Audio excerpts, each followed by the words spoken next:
नमस्कार, जय हिंद दोस्तों। आप सभी का स्वागत है हमारे YouTube चैनल में। अर्ज किया है, आसमानों से कहो अगर हमारी उड़ान देखनी हो तो अपना कद और ऊंचा कर लें। आपको साइंस में महारथी बनना है तो कमल सर की क्लास ज्वाइन कर लें। चलिए दोस्तों आपके लिए लेकर हाजिर हूँ साइंस की क्लास। इसमें केमिस्ट्री की आवर्त सारणी से संबंधित क्लास है और जिसमें हम आपको बताएंगे कि तत्वों का वर्गीकरण कैसे हुआ, कहाँ से हुआ। ठीक है, तो चलिए शुरुआत करते हैं आपके रियल टॉपिक, जो कि आपको 1 से 2 नंबर दिलाएगा। यहाँ से पक्का है, कोई भी एग्ज़ाम देखेंगे तो वहाँ पे हाँ। और इस वीडियो को ज़्यादा से ज़्यादा शेयर करें, क्योंकि ये वीडियो हो सकता है आपके लिए 1 या 2 नंबर दे, लेकिन किसी के लिए हो सकता है बहुत सारे नंबर दे दे, क्योंकि ये सभी के लिए बहुत ज़रूरी है, चाहे वो किसी क्लास का बच्चा क्यों ना हो। ठीक है, तो ज़्यादा से ज़्यादा लोगों तक ये वीडियो पहुँचाना। ठीक है, चलिए तो देखते हैं तत्वों का वर्गीकरण का इतिहास क्या रहा है, कहाँ से स्टार्टिंग हुई थी और कैसे कैसे ये आपकी आवर्त सारणी बन पाई। ठीक है, तो देखिए पहला है आपका यहाँ पे दिया है कि तत्वों का वर्गीकरण। तो सर्वप्रथम जो तत्वों का वर्गीकरण है, जो तत्व शब्द का जो इस्तेमाल किया था सबसे पहले आपके रॉबर्ट बॉयल जी ने किया था सन 1661 ईस्वी में। किसने? रॉबर्ट बॉयल जी ने किया था। उसके बाद आपके वैज्ञानिक लेवोजियर आए, जो कि केमिस्ट्री के जन्मदाता माने जाते हैं, केमिस्ट्री के खोजकर्ता माने जाते हैं। और इन्होंने वर्गीकरण कर दिया कितना? 2 प्रकार का वर्गीकरण कर दिया। किसका? तत्वों का, जिसमें एक धातु हुआ करते हैं और दूसरा आपका अधातु हुआ करते थे। ठीक है, इसके बाद आपके और वैज्ञानिक आए जिनका नाम था डोबेनायर, जिन्होंने 3 तत्वों के ग्रुप को बनाया और कहा कि इस तरीके से आपके तत्वों का वर्गीकरण किया जाएगा। जैसे इन्होंने 3 तत्वों का जो ग्रुप बनाया था वो था लिथियम, सोडियम, पोटेशियम। ठीक है, इस तरीके से 3 तत्वों का वर्गीकरण किया और इन्होंने बताया कि इन तीनों का जो परमाणु भार होगा, इसका पहले का और तीसरे का वो बीच वाली संख्या के औसत के बराबर होगा।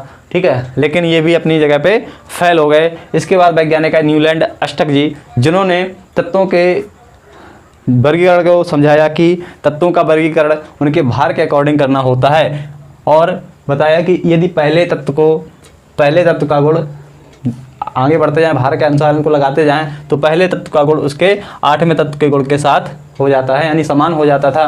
तो इस तरीके से जो संगीत होता है आपका सारे गामा पा, वो भी एक के बाद जब 8वें नंबर पर पहुँचते तो उसकी पहले और 8वें की स्थिति समान हुआ करती थी। ठीक है, इस तरीके से कई सारे वैज्ञानिक आते गए, अपना अपना मत देते गए, लेकिन उसके बाद जो आए उन्होंने तो काया ही पलट कर दी, जिनका नाम था मेंडलीव का आवर्त नियम बनाया। इन्होंने कहा कि यदि सभी तत्वों को उनके परमाणु भारों के क्रम में रखा जाए तो निश्चित अंतराल के बाद समान गुण वाले तत्व बार बार आते रहते हैं। कहीं तक तो ये सही थे, लेकिन कुछ जगह पर ये गलत हो गए। और इसके बाद जो आपके वैज्ञानिक आए वो थे मोज़ले, जो कि वर्तमान में आपकी आवर्त सारणी यानी कि आधुनिक आवर्त सारणी जिसको कहा जाता है, उसके खोजकर्ता या उसके जो आवर्त सारणी उसका नाम क्या है? उसका नाम है मोज़ले की आधुनिक आवर्त सारणी। तो मोज़ले जी ने बताया कि जो तत्व हैं उनको उसका जो मूल लक्षण है उसका है परमाणु संख्या, जबकि इधर पे जो आपके मेंडलीव जी ने बताया था उनको ये परमाणु भार पे बताया था। किससे? परमाणु भार बताए थे। यहीं पर वो फेल हो गए।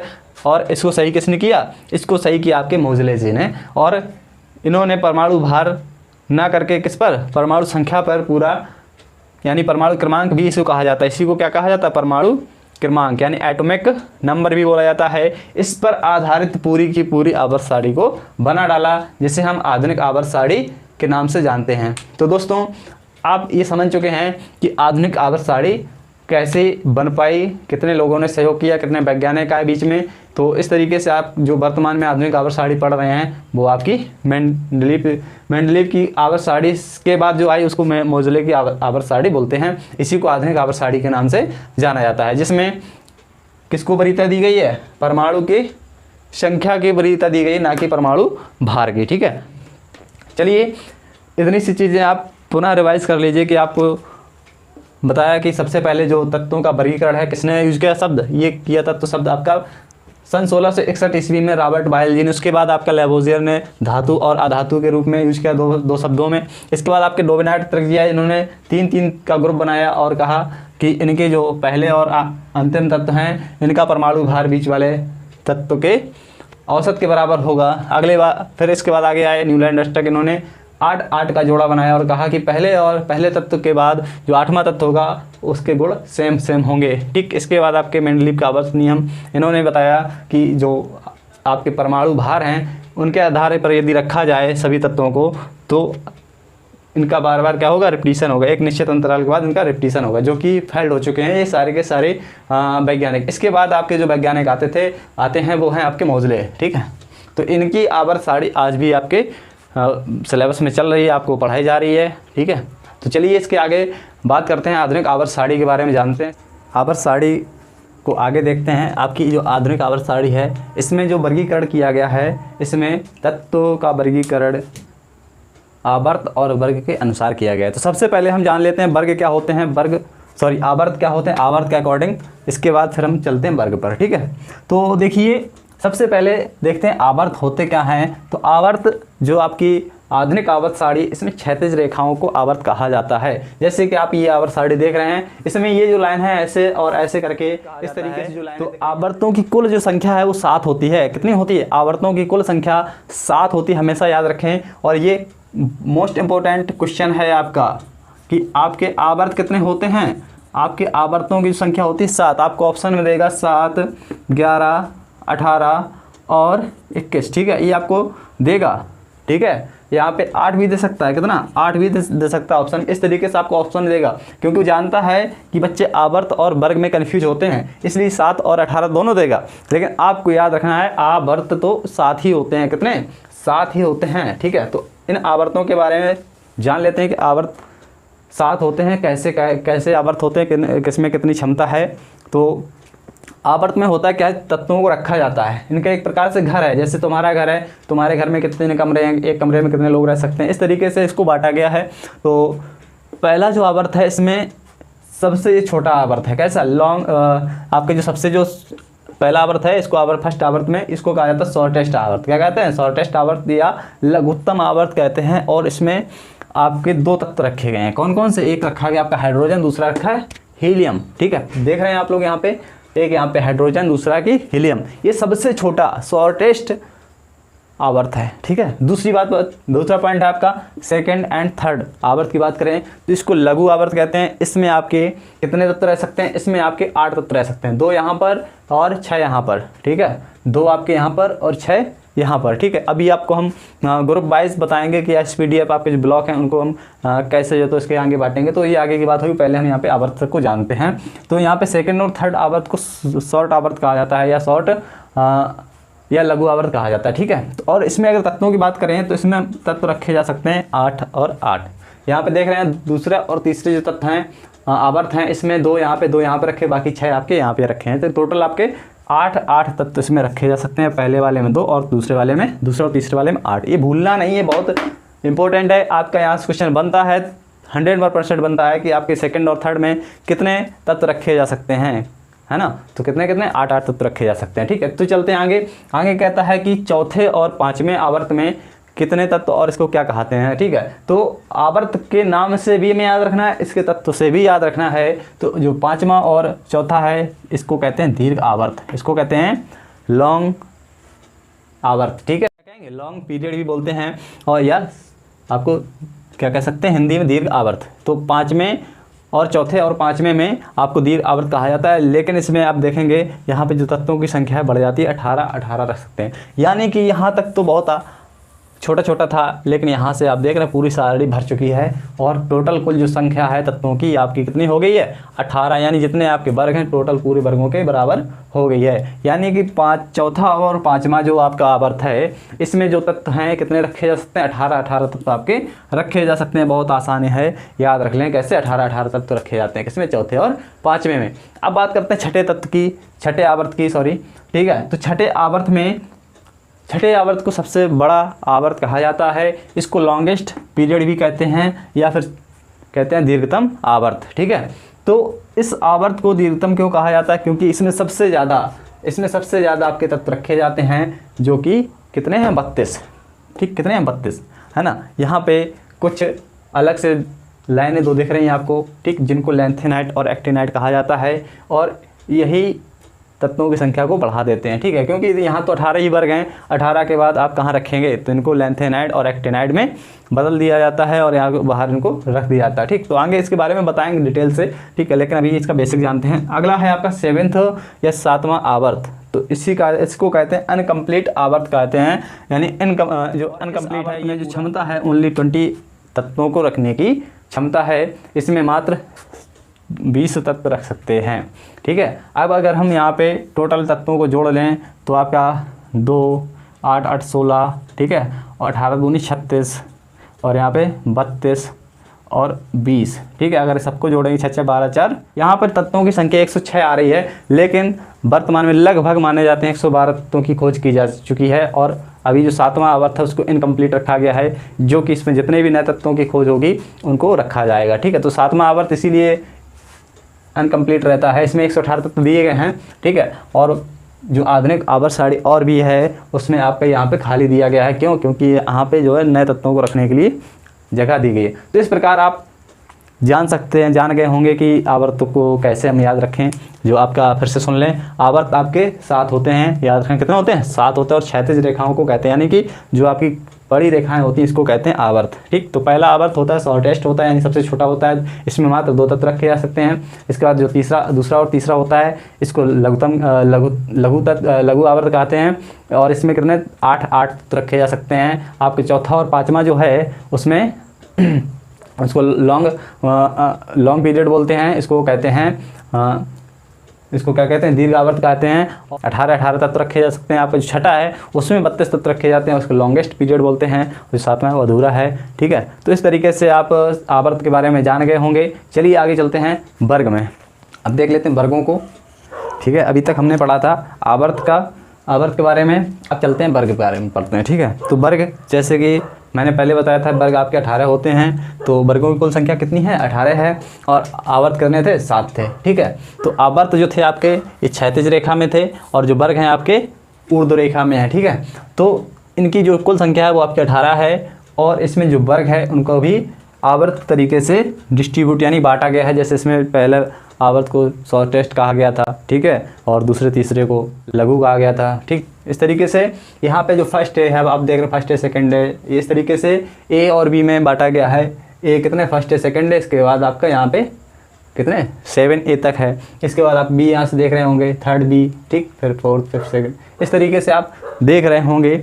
तो इस तरीके बांटा गया। तो हम फर्स्ट ए की अगर हम बात करें तो इसमें हम क्षारीय धातुओं को देखते हैं। कौन सी धातु होती हैं, क्षारीय धातु होती हैं। और क्षारीय मैंने बताया कि क्षारीय क्या होते हैं, क्षारीय होती हैं जिनका स्वाद कसैला होता है। कैसा होता है, कसैला होता है। जैसे कि राख आपने यदि टेस्ट की हो तो राख का रंग कैसा होता है, सॉरी स्वाद कसैला होता है। तो क्षारीय जो होता है अगर परिभाषा देखें तो लाल लिटमस पेपर को नीला कर दो, उसको हम क्षारीय कहते हैं, ठीक। तो क्षारीय धातुएं जो आपकी होती हैं कहाँ पे पाई जाती हैं, इसको एल्कल मेटल कहा जाता है। ये आपके वर्ग नंबर फर्स्ट में पाई जाती हैं। आपकी जो ये वर्ग आप देख रहे हैं, पहला वर्ग है आपका, इसमें ये क्षारीय धातु है, ठीक है। जिसमें आपको जो तत्व पाए जाते हैं lithium, sodium, potassium, rubidium, caesium और फ्रेंशियम। जिसमें जो हाइड्रोजन है वो एक आधातु है। क्या है, आधातु है। ये मोस्ट इंपॉर्टेंट है क्योंकि यहाँ से क्वेश्चन पूछता है। इसको आवारा तत्व के नाम से भी जाना जाता है, ठीक है। और हाइड्रोजन क्या एक आधातु है, ठीक, धातु नहीं है, क्या आधातु है, नॉन मेटल है। क्लियर है। अगला है आपका नेक्स्ट जो फ्रेंशियम है, ये आपकी रेडियो सक्रिय धातु है। याद रखना कैसी रेडियो सक्रिय धातु है। तो आगे है आपका लिथियम। इसी में जो आप लिथियम पढ़े हैं, लिथियम जिसका परमाणु क्रमांक 3 होता है। और जो लिथियम है ये सबसे हल्की धातु होती है। कैसी, सबसे हल्की धातु होती है। आपके वर्तमान में देख रहे हैं मोबाइल वगैरह में जो बैटरियाँ आ रही हैं बहुत ही लाइट वेट की आ रही हैं। मोबाइल आजकल बहुत हल्के हो गए। पहले 1108 देखे हो नोकिया, है ना, 1108, 3110 कितने हैवी मोबाइल हुआ करते थे। और आज देख रहे स्मार्टफोन है बढ़िया से एकदम लाइट वेट का। लैपटॉप जो भी आपके गैजेट्स आ रहे हैं, इलेक्ट्रॉनिक्स सारे सभी में क्या है कि लिथियम बैटरी का यूज़ किया जा रहा है। इसीलिए तो बैटरी का साइज़ कम हो गया है, वेट भी कम हो गया है। किसकी वजह से, लिथियम की वजह से। उसमें लिथियम का यूज ही किया जाता है, ठीक। तो और नेक्स्ट है ये सबसे हल्की है। कैसी, सबसे हल्की है। और दूसरी बात सबसे ज़्यादा क्रियाशील भी है, यानी लिथियम आपकी काफ़ी क्रियाशील धातु है, ठीक है। चलिए आगे चलते हैं हम लोग। सेकंड डे की बात करें तो इसमें आपको क्षारीय मृदा धातु मिल जाती हैं। कौन सी क्षारीय मृदा धातुएं होती हैं, और इसमें कौन कौन सी धातुएं शामिल हैं? बेरियम और मैग्नीशियम, कैल्शियम, इसको क्या बोलते हैं, स्ट्रोंशियम, ठीक है, स्ट्रोंशियम। और यहाँ पे आपको बेरिलियम मिल जाता है, बेरियम मिल जाता है, इसके बाद रेडियम मिल जाता है। ठीक, तो ये आपके याद जो करते हैं आप लोग, बेटा मांगे कार शूटर बाप रोए, ठीक, तो ये याद कर लो, लेकिन ये है कि आपको नाम याद होना चाहिए, ठीक है ना। कहते नहीं बेटा मांगे कार स्कूटर बाप रोए, ठीक, या बाप राजी, जो भी है आप याद कर लें अपने तरीके से, कोई दिक्कत नहीं है, लेकिन आपको नाम पूरा याद होना चाहिए, ठीक है। नाम से ही सब कुछ है, अगर आपका नाम याद नहीं इसके आवर साड़ी में तो फिर बेकार है, ठीक है। तो अब चलते हैं, बात करते हैं 7th A की, जिसको कहते हैं हैलोजन्स वर्ग, ठीक है। और हैलोजन का अर्थ ही होता है कि नमक बनाने वाली तत्व, ठीक है, नमक बनाने वाले तत्व। तो आप देख रहे हैं यहाँ पे 7A जो फ्लोरीन, क्लोरीन, ब्रोमीन, आयोडीन और एटनीन है, ये आपके इसमें तत्व शामिल है। कौन कौन से? फ्लोरीन, क्लोरीन, ब्रोमीन, आयोडीन और एटनीन, ये आपके नमक बनाने वाले तत्व हैं जो नमक बनाने में शामिल होते हैं। सॉरी, हाँ, तो नमक बनाने में जो शामिल होते हैं इनको नमक वाले तत्व कहते हैं, ठीक है। आपने देखा होगा जो नमक का सूत्र होता है NaCl होता है, यानी कि सोडियम आपका है यहाँ से उठाया है और क्लोरीन आपका यहाँ से उठाया, इन दोनों को मिला दिया, क्या बन गया? नमक बन गया, ठीक है। तो इस तरीके से ये नमक बनाने वाली धातुएं होती हैं। नेक्स्ट है जो आयोडीन है, एक ऊर्ध्वपाती हैलोजन है, यानी कि इसको जब आयोडीन है इसको गर्म करेंगे तो क्या होगा? दिखेगा नहीं सीधे, जैसे आपका जो कपूर होता है ऊर्ध्वपाती होता है। कैसा? ऊर्ध्वपाती, यानी कि उसको जलाओगे तो ठोस से सीधे किस में चेंज होता है?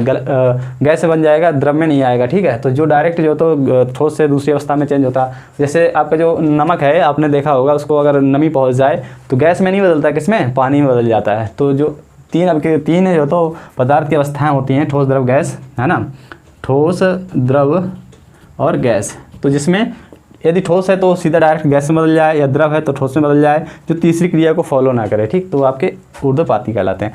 ब्रोमीन एक आधातु है। क्या है? ब्रोमीन एक तरल आधातु। ये क्वेश्चन यहाँ से आपका छूटेगा ही नहीं, बनेगा, ये तो 100% बनेगा, कोई भी एग्जाम आपका हो क्वेश्चन बनेगा, ठीक। उतने ही हमने इसमें फैक्ट लिए हैं जहाँ से क्वेश्चन बनते हैं और बनते रहे हैं हमेशा, ठीक है। इसमें एक भी पॉइंट ऐसा नहीं जहाँ से आप क्वेश्चन कह दें कि यहाँ से क्वेश्चन नहीं बनता है, ठीक है। मैं गारंटी लेता हूँ इस चीज़ की, इसमें जितने भी पॉइंट लिखे हैं सभी से क्वेश्चन आपके बन सकते हैं, ठीक है। तो ब्रोमीन क्या? एक तरल आधातु है। इसकी जगह पे अगर धातु होता है तो कौन सी धातु होगी? आप कमेंट बॉक्स में हमें कमेंट करेंगे, ठीक है। इसका आंसर मुझे चाहिए है। चलिए आगे चलते हैं, आगे देखते हैं अपना जो फेवरेट ग्रुप है, ग्रुप ऑफ इनर्ट गैस, ठीक है। तो अभी तक हमने यहाँ पे इसका रिविजन करते हैं, फिर इसके बाद इसको बहुत अच्छे से पढ़ेंगे। जो ग्रुप है, ग्रुप 18 होते हैं, कितने होते हैं आवर साइड में? आपके जो ग्रुप होते हैं, वर्ग होते हैं, 18 होते हैं। और इसमें पहला जो वर्ग है ये आपको क्षारीय धातु कहलाता है। इसमें आपके lithium, sodium, barium, lithium, sodium, potassium और आपके रुबिडियम, सीजियम, फ्रेंसियम आते हैं, ठीक है। इसके बाद हमने बताया था हाइड्रोजन क्या आधातु है, लिथियम सबसे हल्की धातु है। आगे बताया हमने क्षारीय धातु, सेकंड है, उसमें क्षारीय मृदा होती है, एल्कली मेटल बोलते हैं इसको, जिसमें बेरियम, मैग्नीशियम, कैल्शियम, स्टेंस धातु पाए जाते हैं। इसके बाद आपका 7 है, इसमें हैलोजन्स पाए जाते हैं, ठीक है। तो इस तरीके से हमने बता दिया है वर्गों के बारे में। अब चलते हैं आपका जो फेवरेट वर्ग है, जहाँ से अमूमन क्वेश्चन दे ही देता है, चाहे कोई भी एग्जाम हो, ठीक है। हर एक क्वेश्चन जो तो वहाँ से आपको देखने को मिल सकता है हर एक एग्जाम में। ये मेरी अपनी पर्सनल एक्सपीरियंस है मेरा, ठीक है। तो देखिए 18वां वर्ग क्या है? 18वां वर्ग ये है आपका आखिरी का, जैसे पहला भी मैंने बताया उसकी तरीके से 18वां है, ठीक। तो 18वां जो वर्ग है ये बड़ा ही रेलवे का तो बहुत फेवरेट है। किसका है? रेलवे का बड़ा फेवरेट है, और क्वेश्चन जरूर देता है इससे। तो देखिए जो 18वां वर्ग है इसको कहते हैं अक्रिय गैसें। क्या कहते हैं? अक्रिय गैसें के नाम से जाना जाता है। इनर्ट गैसें कहते तो भी इसी को कहते हैं। आपको नोबेल गैसें कहते तो भी इसी को कहते हैं। अद्भुत कहते तो भी इसी को कहते हैं। यानी कि 4 नाम कुछ भी पुकारे आपको, जी जरूर। कौन सा? 18वां वर्ग का आ जाएगा, जी जरूर बताइए। यस सर, है ना। अक्रिय का है, 18वां वर्ग चला के गया, यस सर। नोबेल का है, यस सर। नोबेल गैस का है, यस सर। अक्रिय का है, यस सर। इनर्ट का है, यस सर। अद्भुत का है, यस सर। जीनोन भी बोलते हैं इसको, इंग्लिश में जीनोन, ठीक है। तो ये 3-4 इसके नाम हैं, जिससे कभी कभी क्वेश्चन क्या करता है, जीनोन गैसें किसके नाम से जानी जाती हैं, जीनोन गैसें किस वर्ग में पाई जाती हैं। अब बच्चा कहेगा सर जी हमने अक्रिय पढ़ा था, नोबेल पढ़ा था, ये नहीं पढ़ा था, तो क्या करेगा? गलत करके भगाएगा। इसलिए सभी के सभी जितने नाम है इसके नाम याद कर लीजिए कि बिना नाम के जाते ये क्वेश्चन आप यहाँ से पक्का गलत करेंगे। अब इसमें खासियत क्या है? तो इसकी जो खासियत है, इसमें जितने भी तत्व पाए जाते हैं सारे के सारे किसी से रिएक्टिव नहीं होते हैं, मतलब किसी से रिएक्शन ही नहीं करते हैं, सभी अक्रिय हैं, ठीक है। जिसमें जो एक रेडान है ये एक रेडियो जो होता है, रेडियो एक सक्रिय होता है, रेडियो अक्रिय होता है, ठीक है। तो ये रेडियो अक्रिय गैस है, ठीक। रेडॉन गैस के ऊपर 2 या 3 सवाल आते हैं। जैसे आपने देखा हो जो भूकंप वगैरह आते हैं तो उस समय कौन सी गैस रिलीज होती है? रेडॉन गैस रिलीज होती है, जिससे आपने देखा होगा कि भूकंप आते समय घर जो आपके ज़मीन के नीचे जो जीव जंतु रहते थे जैसे सांप, बिच्छू, है ना, और चूहे वगैरह, ये सब बाहर आ जाते हैं अपने बिलों से। क्यों आ जाते हैं? क्योंकि ये रेडॉन गैस जब रिलीज होती है तो ये भूकंप आता तभी रिलीज होती है, और भूकंप के ठीक 2-3 दिन पहले ही इनको पता चल जाता है। क्योंकि गैस रिलीज होती है तो ये लोग बाहर आ जाते हैं। क्योंकि कैसी गैस है? ये अक्रिय गैस है, ठीक है, रेडियो अक्रिय गैस है, जिसको ये सहन नहीं कर पाते और ये बाहर आ जाते हैं। इससे पता चल जाता है कि हाँ भूकंप आने वाला है, ठीक है। बाकी आपका सिस्मोग्राफ है, भूकंप मापनी यंत्र है ना। तो अगला है आपका वर्ग फर्स्ट भी, जिसको हम मुद्रा धातु के रूप में जानते हैं। इसमें आपका कॉपर है, सिल्वर है आपका, और सोना यानी औरम है, ये वगैरह वगैरह आ जाते हैं। यहाँ से 2-3 चीज़ें और हैं, जैसे कि आप कुछ आपसे कहा जाता है ऐसी कौन सी धातुएं हैं जो चाकू से काटी जा सकती हैं। तो ये फर्स्ट वर्ग की जितनी भी धातुएं हैं सब के सब आपकी चाकू से काटी जा सकती हैं। और पूछता है कि बल्ब में कौन सी गैस भरी जाती है? आर्गन भरी जाती है आपके, है ना। आपसे पूछता है कि जो वायुयान के टायर हैं उसमें कौन सी गैस भरी जाती है? हीलियम गैस भरी जाती है, ठीक है। आपके जो गोताखोर होते हैं उसमें उसके टैंक में कौन सी गैस भरी जाती है? हीलियम के साथ साथ ऑक्सीजन को भरा जाता है, याद रखना, ठीक है। नियॉन गैस, आपके जो फ्लोरेंस ट्यूब होते हैं, ठीक है, पिक्चर ट्यूब जो ट्यूब पीछे लगे रहते हैं उसमें नियॉन गैस भरी जाती थी, जो कि अक्रिय नहीं होती है ना। इसके बाद आपके देखा होगा कि ज़ीनॉन गैस, रेडॉन गैस, जो कि मैंने अभी बता दिया है। तो इस तरीके से वर्गों को आपने पढ़ लिया है, बहुत आसान भाषा में मैंने बता दिया। फिर भी यदि आपको लगता है कि कहीं कोई डाउट है तो आप हमें कमेंट कर सकते हैं, कोई बिना किसी डर के कमेंट करिएगा, ठीक है। मैं कमेंट को पढ़ूंगा और रिप्लाई करूंगा ज़रूर। तो आपने यहाँ तक पढ़ लिया, ये हमारा पार्ट 1 रहेगा क्योंकि मैंने वर्ग और आवर्त दोनों के इसी में निपटा दिया है। इसके बाद जो सेकंड पार्ट आएगा उसमें आप लोग देखेंगे कि इसको कितने ब्लॉक में बांटा गया है, ठीक है। इसको जो ब्लॉक है और ब्लॉक के आधार पर इसको देख लेंगे, और इसके जो इलेक्ट्रॉनिक विन्यास वगैरह कैसे किए जाते हैं, मतलब पार्ट वाइज इसको चलेंगे, ठीक है। आवर साड़ी माने बहुत अच्छे से हम लोग इसको डिस्कस करके चलेंगे, ताकि आपका एक भी क्वेश्चन छूटे नहीं। क्योंकि यदि आपका क्वेश्चन छूटा तो समझ लो मेरा पढ़ाना बेकार है, इसलिए क्वेश्चन को हम नहीं छोड़ेंगे, कुछ भी हो जाए। तो एक बार फिर से कहेंगे, यदि आसमानों से कहो कि उड़ान देखनी हो तो अपना कद और ऊँचा कर लें, और विज्ञान में अगर महारथी बनना हो तो कमल सर की क्लास ज्वाइन कर लें। चलिए, धन्यवाद। फिर मिलते हैं आपको अगले नेक्स्ट टॉपिक के साथ। जब तक आप देखते रहिए, सतर्क रहिए, है ना, और साइंस को पढ़ते रहिए। जय हिंद, जय भारत।